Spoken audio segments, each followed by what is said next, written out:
Welcome everyone to the 100 Wonders of the World. Today we'll be talking about the Sahara, Northern Africa, part of the continent Africa.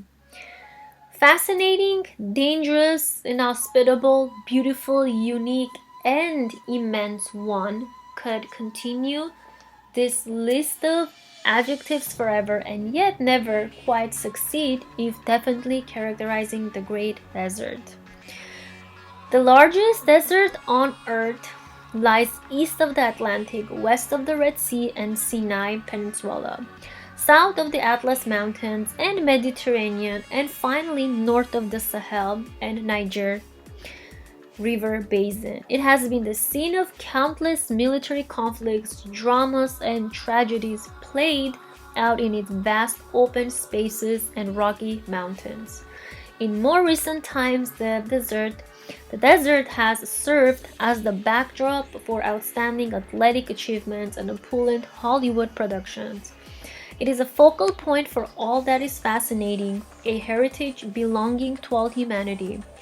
Extending nearly 3,700 miles from east to west and around 1,250 miles north to south, the Sahara covers an area of 3.5 million square miles, one-third the area of the African continent.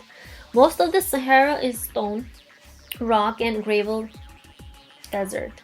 Only a very small part is actually sand, and in fact, fertile oases occupy more than 77,000 square miles.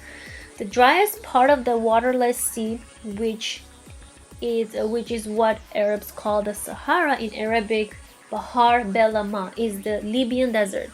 There, the Qattara Depression at 436 feet below sea level is the lowest elevation of the Sahara and the continent of Africa. The highest part is the Ahagar Massif, with its highest peaks, the Emi Kosi, 11,150 feet, and the Tahat, 9,850 feet. The Sahara extends across the borders of 11 countries: Morocco, Algeria, Tunisia, Libya, Egypt, West Sahara, Mali, Mauritania, Niger, Chad, and the Sudan. However, the borders of the Sahara cannot be clearly defined, for this is a desert on the move. Climate change and effect of intensive agricultural exploitation, such as overgrazing of the sensitive desert ecosystem, has led to the desert expansion clearly observable over the course of the last millennium.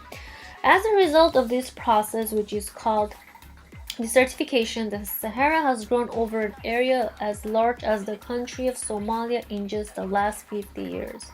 The borderlands that were once fertile farmland and semi-arid pasture are now barren and desiccated. Despite highly adverse conditions, a flourishing and lucrative trans-Sahara trade was already well established around 1000 BC. At that time, intrepid caravans leading oxen, carts, and two-wheeled chariots regularly crossed the desert. In the 3rd century BC, the Carthaginians boosted the Sahara trade. 300 years later, there was an even greater boom after the Romans succeeded in taming the wild camel so that it could be used as beast of burden. As of the 8th century CE, the increasingly influential Arabs further emphasized the importance of the Sahara trade, which reached its highest level between the 13th and 16th centuries. During the time, the Sahara was crisscrossed by a network of trade routes and caravan paths linking the desert regions of the north with the Central African economic centers. Despite all the trade activity, areas under Arab influences were not enhanced with a string of fortified trade sites. It may be that the sheer inhospitableness of the Sahara made such accommodations unnecessary. Raids on caravans, while they did occur, were a perilous enterprise in this harsh environment. The Air of 1,001 Nights wasts over the dunes and oases of the Great Desert. The Mediterranean region lusted after precious metals, chiefly gold, but also needed a source of cheap labor, making the slave trade during this period every bit as profitable as gruesome. Caravans brought salty cowrie shells, an important currency, and then, as now, weapons back to the south. The caravans also conveyed luxury products, the finest clothes, pepper, ivory, cola nuts, leather products, and especially valued in the 19th century, ostrich feathers for the courtiers and stylish saloons of Europe. The end of the flourishing Sahara trade through the desert came with the arrival in West Africa of Europeans with imperialist ambitions. Now let's look at some of the important facts.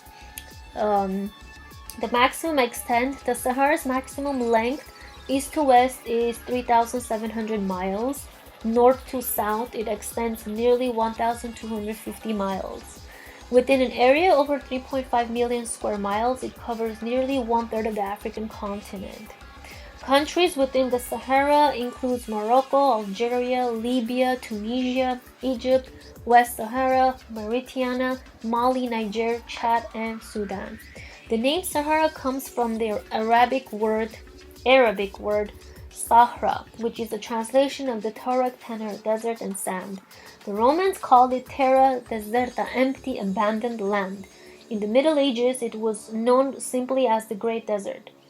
The name Sahara came into general use only in the 19th century. Arabs rather poetically call it the waterless sea, bahr, bela, ma. Thank you for listening, everyone, and stay tuned for more 100 Wonders of the World. Thank you.